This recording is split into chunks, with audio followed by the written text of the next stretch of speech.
శ్రీకాకుళం అరసవిల్లి సూర్యనారాయణ మహాక్షేత్రం. ద్వాపర యుగంలో సూర్యనారాయణ స్వామి విగ్రహం బయటపడటానికి అసలు కారణం ఏమిటో ఈ వీడియోలో తెలుసుకుందాం. ద్వాపర యుగం చావు బతుకులో నీటి కోసం ఎదురు చూస్తున్న ప్రజల రోదనతో బలరాముడు తన నాగలితో నేలను చీల్చగానే భూమిలో దాగి ఉన్న జలశక్తి నేలపైకి వచ్చింది. అదే నేటి మన నాగావళి నది. ఆ పవిత్ర ప్రవాహం పక్కనే ఈ నేలను రక్షించేందుకు శివుడు ఇక్కడే నిలవాలని బలరాముడు ప్రార్థించాడు. దేవతలంతా చేరి ఉమారుద్ర కోటిలింగేశ్వరుని ప్రతిష్ఠించారు. ఈ మహాకార్యానికి సాయంత్రం ఏకాంత సమయానికి చేరుకున్న ఇంద్రుడు శివపార్వతుల దర్శనం కోరగా నంది అతన్ని అడ్డుకున్నాడు. అవమానంతో మండిపోయిన ఇంద్రుడు దూసుకెళ్లగా నంది ఒక్క కొమ్ముతో అతన్ని ఆకాశంలోకి విసిరేశాడు. ఇంద్రుడు రక్తమోడుతూ నేలపై కూలిపోయాడు. అప్పుడు ఒక అగ్నిజ్యోతి అతని ముందుకు ప్రత్యక్షమైంది. అది సూర్యుడు.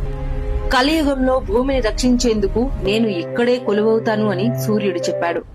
నువ్వు పడిన నేలను వజ్రంతో చీల్చు, నా నిజరూపం బయటపడుతుంది అని సూర్యుడు చెప్పారు.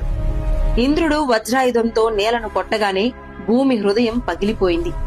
అందులోంచి వెలిగింది దివ్యమైన అరుణశిలతో స్వయంభూ సూర్యనారాయణ స్వామి.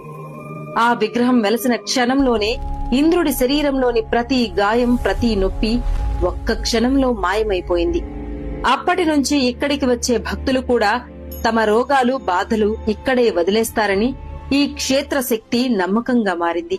ఇంకా అద్భుతం ఏమిటంటే ఏడాదికి 2 సార్లు మాత్రమే, మార్చి మరియు అక్టోబర్లో పొద్దున్న తొలి సూర్య కిరణం గర్భగుడి చీకటిని ఛేదించి స్వామి పాదాలపై పడుతుంది. అక్కడి నుంచి శిరస్సు వరకు తనను తానే స్పృశించి మరలా తన శక్తిని తేజోవంతం చేసుకుంటుంది. ఇది నిర్మాణం కాదు, సూర్యుడు తనే తన రూపాన్ని తాకే క్షణం. కృష్ణావతారం ముగిసిన తర్వాత కల్కి ఉదయించే వరకు ఈ భూమిని రక్షించేందుకు వెలసిన ఏకైక మహాక్షేత్రం శ్రీ అరసవిల్లి సూర్యనారాయణ స్వామి క్షేత్రం. ఇలాంటి చరిత్ర మీ గుడికి ఉందా? కామెంట్ చేయండి.